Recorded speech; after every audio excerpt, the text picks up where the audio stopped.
My name is Taje, T-A-J-E. I'm the human light bulb of the West Coast. What inspires me on a daily basis is my sons, my two baby boys. Of course, I always keep God in my life. That's what inspires me, happiness. I always try to keep in contact with, people that are living normal lives. I think a lot of times us in this industry, we get caught up in this industry life and we forget about the people that are living normal lives and really going through things, And anytime, because I'm like that, I'm just like anybody else, we're all human beings.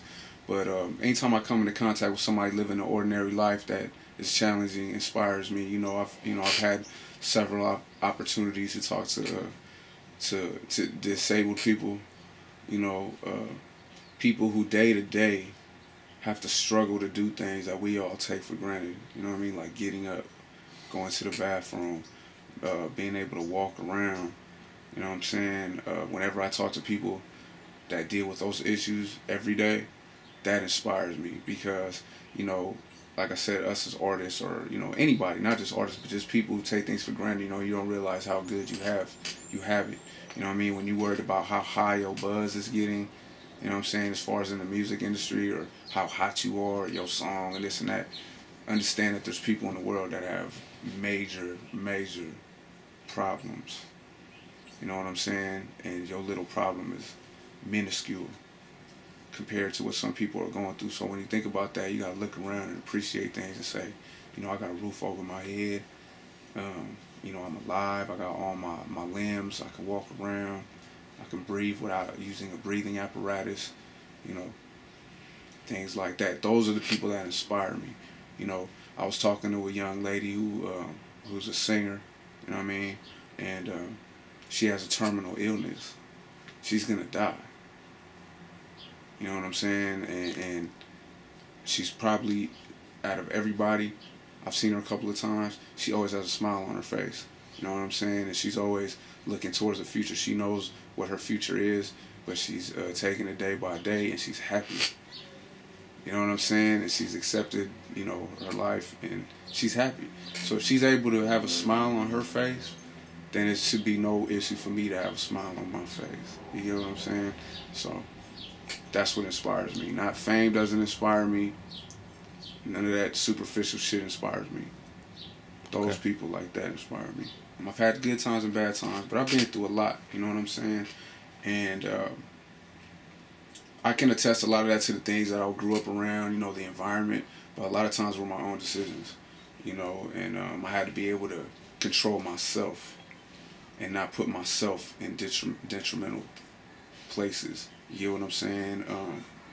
Knowing that I lived a certain life for a long time, and I made a lot of money doing that, and whatever you want to call it, street cred, whatever that bullshit that these young folks, look up to now. But, and I'm young too, but I have a very old soul, you know what I mean? And, that's basically it, just overcoming myself, saying, you know what, maybe I shouldn't sock this dude right now. Maybe I shouldn't blow this dude's head off. You know what I mean? Maybe I shouldn't go sell that drug right now. Maybe I need to focus on doing something positive and sacrificing now for the greater that's to come. You know what I mean? So I think I'm my own worst enemy. I'm my own competition. I feel like, I don't compete with other people. I compete with myself. I just try to do the best that I can do. And I know that if I'm the best me, then nobody else can do that. I think the biggest thing to overcome in music is getting over the fake aspect of it and accepting the fact that when you meet people in music, a lot of times, not doing music, but in the business of music, like somebody could act like, like they're your best friend at one point, and then at another point, y'all don't know each other and there's problems. I had to get over that aspect of it, you know what I mean? Because I brought a street level mentality to this game when I first came into this game, and I expected everybody to follow certain rules. You know what I'm saying? And I had to learn to differentiate between the streets and this music business. You know what I mean? you know, not everybody's your friend that you meet in this business, and I don't have to like everybody I do business with. I think a lot of times a lot of artists lose why they're in this game, or they come into this game for the wrong reason. Like, you got the person that wakes up and says, I want to be a musician because I want to be famous. That wasn't me.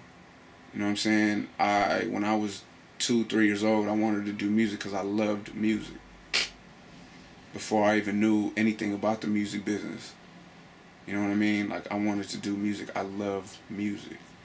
So, I think that's the hardest thing sometimes, is just kind of just putting all those things that come with this music industry, the politics, the having to be a certain way and put on fronts, and, you know, I think that was hard for me at a certain point, is just getting all that out of my atmosphere, you know what I mean, and doing music because I love it, you know what I mean, and when I present it to the public, either they like it or they don't, but as long as I'm happy, I'm more than one-dimensional. I want people to remember me for being genuine, you know, and understand that I had my faults just like everybody else, but at the end of the day, I always try to do the greater good, you know what I mean, and I've tried to help people as I've tried to come in this game. So I think that's what I want to be remembered for, is just being a genuine person who has faults, you know. I'm a human being, and hopefully when I'm gone, you know, I would have made a mark of some sort, or changed somebody's life. If one person could say, you know what, if it wasn't for Taje, ba-da-da-da-da. If you get in a position where you're in front of a camera, you're in front of people, and you have the opportunity to say things and people are listening to you, say something constructive. You know what I mean? And the last thing I want to end off on is, you know, whatever you want to do in life, do it. You know what I'm saying? Don't wait for nobody to give it to you. If you believe you can do it, then do it. You know what I mean? Just understand the good and the bad about your decisions.